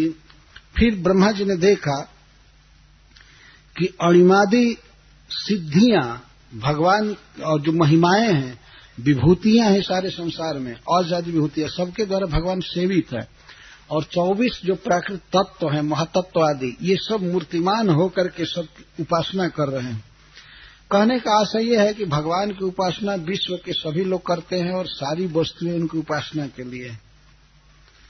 और सत्य ज्ञानानंतानंद मात्रैक रस मूर्तयः अस्पृष्ट भूरि माहात्म्या अपि ह्युपनिषदृशाम। ब्रह्मा जी ने देखा कि जितने भी ये स्वरूप हैं भगवान के, जितने बच्चे और गोप विष्णु स्वरूप हैं, और सभी सत्य हैं, सत्याश्च ज्ञानाश्च अनंताश्च आनंद मात्रैक रस मूर्तयश्च, सभी सत्य हैं। सत्य का यहाँ अर्थ है त्रिकाल अवस्थित, जो अनादिकाल से हैं और अनंत काल तक रहेंगे, जिनमें मरण नहीं है, बुढ़ापा नहीं है, बिल्कुल सत्य। जबकि ब्रह्मा जी का शरीर सत्य नहीं है, वह एक न एक दिन नष्ट हो जाता है। देवताओं का शरीर है, मनुष्यों के शरीर से उत्कृष्ट है, उसमें प्रकाश, वायु और आकाश की प्रधानता होती है, परंतु वह भी नश्वर है, यदि नष्ट हो जाता है। पर भगवान का जो स्वरूप है वैकुंठ में, भगवान सत्य स्वरूप है। ये भगवान की पहली विशेषता है। वो अनादिकाल से हैं। ऐसे किसी भी समय की कल्पना नहीं की जा सकती जिस समय भगवान नहीं थे। अनादिकाल से हैं और अनंत काल तक रहेंगे, और इस समय भी हैं, उनको सत्य कहते हैं। और ज्ञानश्च, ब्रह्मा जी ने देखा कि जितने भी बछड़े और बच्चे हैं वे सब विष्णु स्वरूप और सभी चिन्मय हैं, ज्ञानमय हैं, नख से सिख तक केवल चेतन हैं। उनके शरीर में कोई जड़ वस्तु नहीं है। इस प्राकृत जगत में तो शरीर में केवल जड़ पदार्थ ही भरा हुआ है, आत्मा का तो पता ही नहीं चलता है। आत्मा बहुत छोटी वस्तु है। उपनिषद में कहा गया है कि किसी केश के अग्रभाग को 100 भाग में बांटा जाए और उसमें से पुनः एक भाग को लेकर के 100 भाग किया जाए, इतना छोटा जीव का स्वरूप है। तो इस भारी शरीर में आत्मा कितना छोटा है, सारा तो जड़ पदार्थ भरा पड़ा है। इसमें हड्डी है, चर्म है, केश, मज्जा, धातु, मल, मूत्र, ब्लड, ये सब भरा पड़ा है। ये सब नश्वर है, प्राकृत है। इसमें से कोई वस्तु ऐसी नहीं है जो अस्थिर हो। एक दिन शरीर जल जाता है, राख हो जाता है, पंच तत्वों में मिल जाता है, समाप्त हो जाता है। ये शरीर बनते रहते हैं और फिर पंच तत्वों में विलीन होते रहते हैं। आत्मा फिर दूसरे शरीर में जाता है। यही हिसाब है यहाँ का। लेकिन वैकुंठ में भगवान की तो बात छोड़ दीजिए, कोई भी जीव देह देही के भाव से मुक्त होता है। वहां स्वरूप होता है जीव का, देह नहीं होता है। स्वरूप होना और देह होना दोनों में अंतर है। देह का अर्थ ही है आवरण, कौभर। जीव के ऊपर कौभर है, इसको देह कहते हैं। और शरीर इसको इसलिए कहते हैं कि संसरति इति शरीर, जो एक अवस्था में न रहे, बदलता रहे, उसको शरीर कहते हैं। हमेशा बदलता रहता है। बच्चा गर्भ में रहता है, छोटा सा जन्म लेता है, धीरे धीरे कुमार अवस्था में बढ़ता है, फिर यौवन में, फिर वार्धक्य में, और इसके बाद समाप्त हो। एक ही शरीर कितना कितना भिन्न भिन्न अवस्थाओं में पार होता होता नष्ट हो जाता है। इसलिए इसको शरीर कहते हैं। और देह का अर्थ होता है कौभर। आत्मा के स्वरूप को ये ढका हुआ है और जीव अज्ञानवश देह को ही आत्मा मान रहा है। ये सब सूक्ष्म अंतर है। लेकिन वैकुंठ में केवल स्वरूप होता है, उसमें देह नहीं होता है, इसलिए वो छूटता नहीं है, देह छूटेगा नहीं। बहुत सुंदर स्वरूप होता है। उसको हम लोग यहां से शरीर कहते हैं, हम लोग यहां देह कह सकते हैं, लेकिन वास्तव में देह नहीं है, स्वरूप है। हम लोगों का देह है और हम लोग देह से भिन्न वस्तु है। वहां पर कोई भी भिन्न वस्तु नहीं है। सभी चरण से लेकर के मस्तक पर्यंत केवल चिन्मय वस्तु है।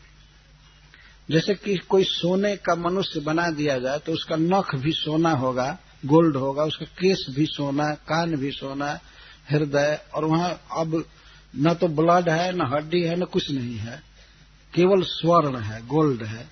तो इस तरह वैकुंठ में केवल स्वरूप शक्ति का परिणाम होता है। चिन्मय सब शरीर होते हैं। और भगवान के लिए तो कहना ही क्या। तो ये सत्य स्वरूप है, ज्ञान स्वरूप है, अनंत। अनंत का अर्थ होता है कि त्रिविध परिच्छिन्नता शून्य।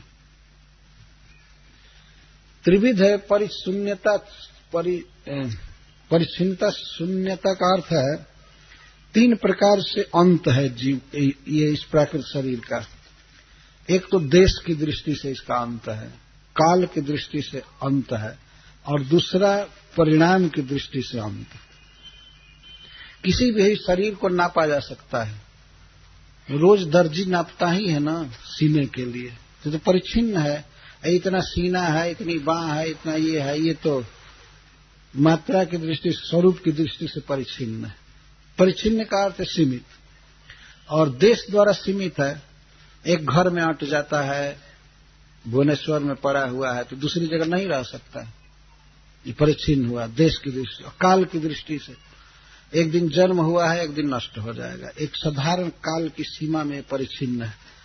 लेकिन भगवत स्वरूप, भगवान का जो श्री विग्रह है, वो काल द्वारा परिच्छिन्न नहीं है। ऐसा नहीं है कि वो 2-4 साल के लिए है, 2-4 हजार के लिए, 2-4 हजार वर्ष के लिए है, खत्म हो जाएगा। नहीं, काल उसको सीमित नहीं कर सकता। हो कालातीत है, अनादिकाल से है, अनंत काल तक रहेगा अभी भी। और देश द्वारा भी अपरिच्छिन्न, किसी सीमा में भगवान का शरीर नहीं बांधा जा सकता। मां यशोदा कृष्ण को बांध रहे थे तो देखने में मुट्ठी भर कमर थी लाला की, लेकिन सारी रस्सी अट गई। एक दिन कृष्ण माटी खाए तो कुछ बच्चों ने और श्री बलराम जी ने भी जाकर के शिकायत किया मां यशोदा से कि तेरे लाला ने माटी खाई, यशोदा सुन माई। ले गए और सब गोपों को गवाही देने के लिए ले गए कि यशोदा से बताओ कि इसने माटी खाया। और श्री कृष्ण यद्यपि मुख में लार बनाकर जल्दी जल्दी निगलना चाहते थे, लेकिन इतना जल्दी कर नहीं पाए। मुख में कुछ मिट्टी रह गई तो मुख नीचे किए थे, हाथ पकड़कर ले गए। मां यशोदा हाथ में छड़ी लेकर के और अपने बच्चे को धमकी देने लगी, मिट्टी खाया है, मिट्टी खाए हो, क्यों मिट्टी खाए हो, क्यों मिट्टी खाए, क्या घर में तुमको खाने के लिए नहीं मिलता है, माटी क्यों खाए। तो श्री कृष्ण कुछ तो मिट्टी मुख में लिए ही बोले, ना हम भक्षितवान अम्ब, मां मैं मिट्टी नहीं खाया हूं, ना हम भक्षितवान अम्ब, हे अम्ब मैं मिट्टी नहीं खाया हूं। सर्वे मिथ्याभिशंसिना, ये सब मिथ्या बोल रहे हैं। पहले मां यशोदा ने कहा कि सभी कहते हैं कि तुमने मिट्टी खाया है, और तुम्हारा भाई भी कहता है कि माटी खाया है, बलराम भी कह रहा है। तो श्री कृष्ण सफाई देते हैं, नाहम भक्षितवान अम्ब। पहले तो अम्ब कह रहे हैं कि हमारी बात पर विश्वास कर जाएगी। बच्चे भी समझते हैं कि किस संबोधन का प्रयोग करेंगे तो मां खुश हो जाएगी। मां मेरा जन्म तुमसे हुआ है, मैं और से झूठ बोल सकता हूं, लेकिन तुमसे तो नहीं बोलूंगा, इतना विश्वास करो। तुम्हारा जन्मा हुआ हूं, तुम्हारी गोद में रहता हूं, तो अहम नाहम भक्षितवान अम्ब, मैंने नहीं खाया है मां। सर्वे मिथ्याभिशंसिना, एक टीकाकार कहते हैं कि नाहम भक्षितवान अम्ब सर्वे, मां केवल मैंने नहीं खाया है, सब खाए हैं। सब खाए हैं तो मेरे पेट में ही सारी दुनिया है, तो ये लोग भी खाए हैं। उनके कहने का आशय ये है, नाहम भक्षितवान अम्ब सर्वे, अथवा यहां से अर्थ करेंगे नाहम भक्षितवान अम्ब सर्वे मिथ्याभिशंसिना, ये सब झूठ बोल रहे हैं। और मां यशोदा कहती बस सत्य बोलने वाला तुम ही बचे हो ना, ये सब झूठ बोल रहे हैं। तुम मानती नहीं हो, मैं सत्य बिल्कुल बोल रहा है, ये वास्तव में सब झूठ बोल रहे हैं। सर्वे मिथ्याभिशंसिना, मां ने कह दिया कि और बलराम भी झूठ बोल रहा है। तो क्या तुम समझ ली हो कि बलराम क्या है? अरे जितना ये झूठ बोलता है मैं जानता हूं, मैं जानता हूं इसकी करनी को। भगवान मानो ये कह रहे हैं कि इसको पता है कि सारी दुनिया खाई है मेरे द्वारा, लेकिन हम पर लांछन लगा रहा है। भीतरी अर्थ यह था, लेकिन वो कहते हैं मां तुम बलराम को साधु समझती हो ना, तुम्हारे पास बुद्धि नहीं है इसको समझने के लिए। अरे कितना खराब आदमी है बलराम, हमको तंग कर दिया है, परेशान कर दिया है। जानती हो क्या कहता रहता है? जब मैं खेलने जाता हूं तो कहता है कृष्ण तुम सांवले हो ना, यशोदा जी गोरी हैं, नंद बाबा गोरे हैं, तो गोरे माता पिता का काला लड़का कैसे हो सकता है? तो ये हमसे कहता रहता है कि तुम यशोदा के पुत्र नहीं हो, नंद के पुत्र नहीं हो, वे लोग कहीं से तुमको कीने हैं, खरीदे हैं, ये कहता रहता है। तो बताओ मैं तुम्हारा पुत्र नहीं हूं। तब अब मां यशोदा क्रोध छोड़ करके और बलराम को कहती, बलराम ऐसा बोलते हो, ऐसा बोलते हो? तो बलराम जी कहते मजाक करता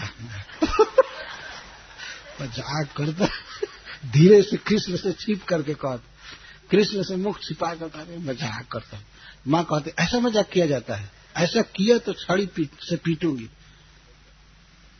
कभी मत ऐसा कहना। ऐसा क्यों कहते हैं? और बलराम जी तो कुछ और भी मूल में बोलते थे, तो जानते थे कि वसुदेव जी का पुत्र है, मथुरा से लाया गया है। ये भी एक लीला है जिसको बलराम जी जानते थे, और यशोदा के भी गर्भ से जन्मे हैं कृष्ण। कभी कभी कहते थे चुटकी दे दे हंसत ग्वाल, गोरे नंद यशोदा गोरी तुमकत श्याम शरीर, चुटकी दे दे हंसत ग्वाल सब सिखे देत बलबीर। यही सिखाता है, इंस्टिगेट करता है सबको कि कृष्ण के साथ मजाक करो, ये करो, यही बलराम करता है। इसकी बात पर विश्वास कर रहे हो कि मैं माटी खाया हूं।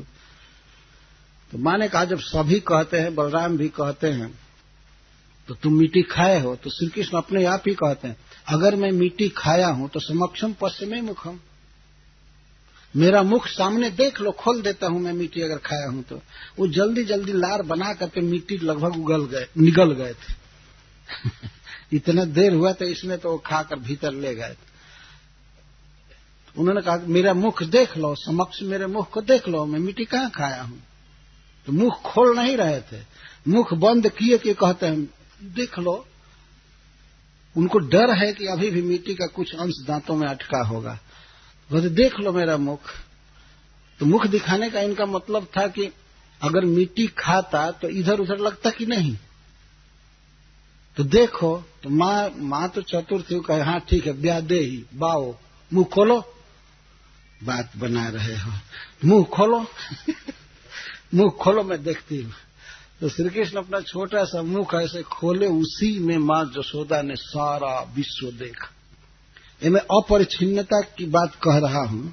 उसी में सारा विश्व देखा, सारे पर्वत, नदियां, समुद्र, सूर्य, चंद्र, सब कुछ। और यह भी माँ जसोदा ने देखा कि जसोदा अपने कृष्ण नामक पुत्र को डांट रही है, मुख के भीतर देखा। जसोदा देख करके चकित हो गई। फिर सोचती है कि ये क्या है, किस देवता की माया है, कोई भूत है, प्रेत है, क्या है, हाय रे हमारे बच्चा को कौन सा भूत लग रहा है, ये क्या देख रही हूं। इसके भीतर पर्वत, नदी, वृक्ष सब देख रही हूं। सारी गौएं, सारे गोप, नंद महाराज भी भीतर हैं, मैं भी इसके भीतर हूं। और ये देख रहे कि एक माँ जसोदा अपने पुत्र से माटी उगलवा रही है, डांट रही है। ये देखकर माँ जसोदा ने सोचा ये मेरा कोई भ्रम है, क्या है, तो आंख बंद करके बैठ गई। कुछ देर के बाद आंख खोली तो देखी कि कुछ भी नहीं है, हमारा बच्चा है और कुछ भी नहीं दिखाई दे रहा है। तो जाकर अपना जो डीटी है भगवान नारायण रंगनाथ जी, उनको जाकर के प्रणाम करने लगी पैर पर कि हमारे बच्चे की रक्षा कीजिए, मैं क्या देख रही हूँ। इसके भीतर क्या है, हे भगवान।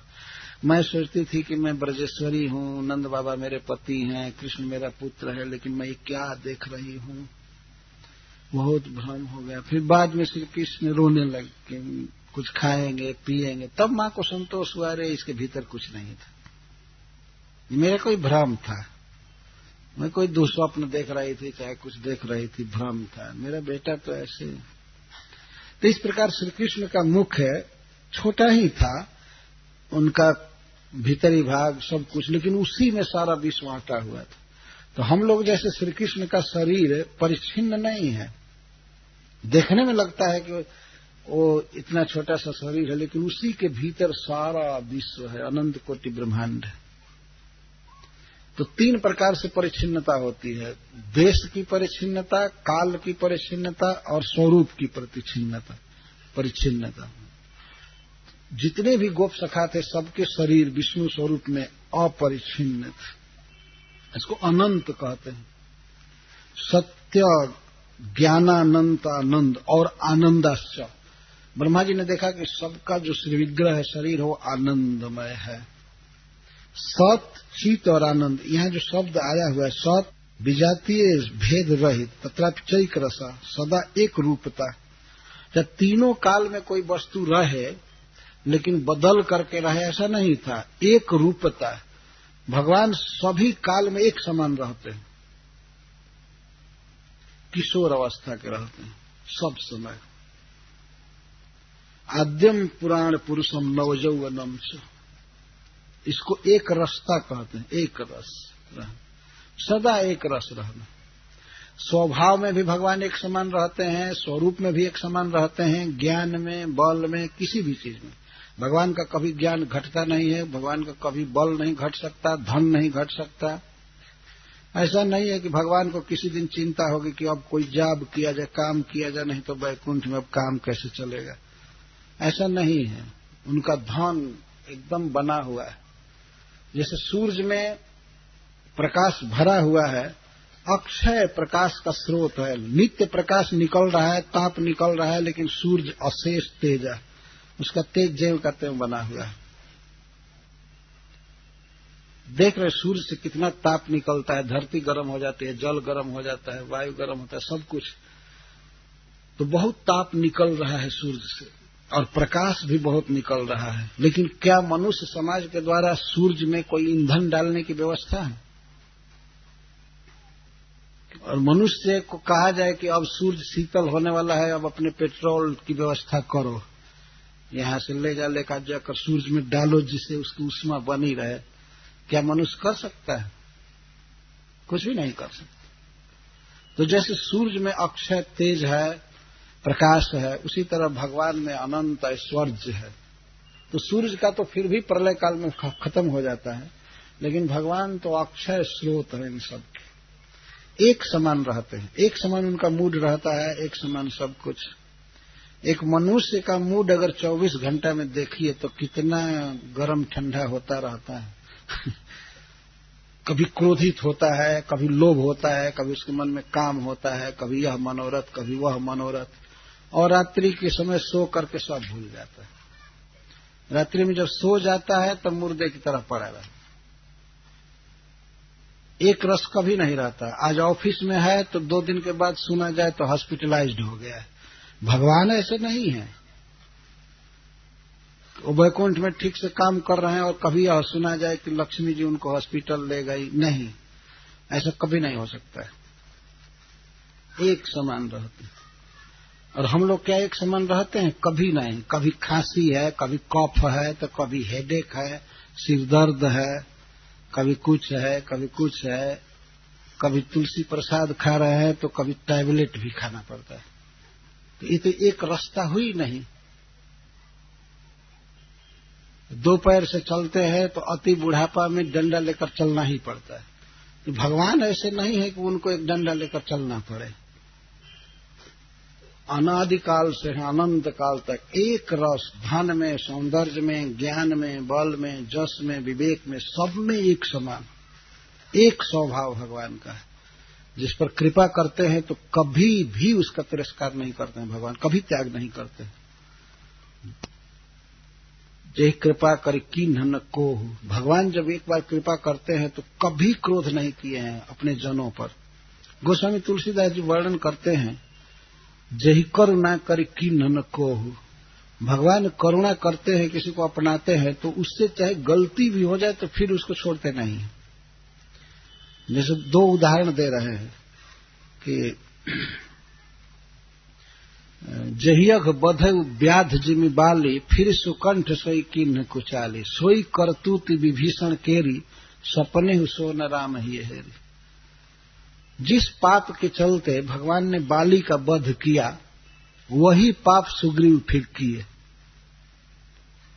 बाली अपने छोटे भाई की पत्नी को रख लिया था, जबरदस्ती हर लिया था सुग्रीव के पत्नी को, और सुग्रीव को घर से निकाल दिया था। वन में जाकर मित्रता हुई भगवान राम से, तो उस पाप के कारण जो अपने अनुज की वधू के साथ संग करता था, उस पाप के चलते बाली का वध कर दिया भगवान ने।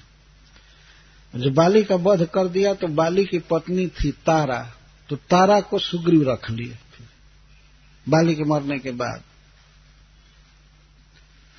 परंतु भगवान उनको कुछ भी नहीं बोले। लक्ष्मण जी को उन्होंने कहा कि थोड़ा समझा दो, बस इतना है। फिर सोई करतूत विभीषण केरी, और विभीषण जी मंदोदरी को रख लिए।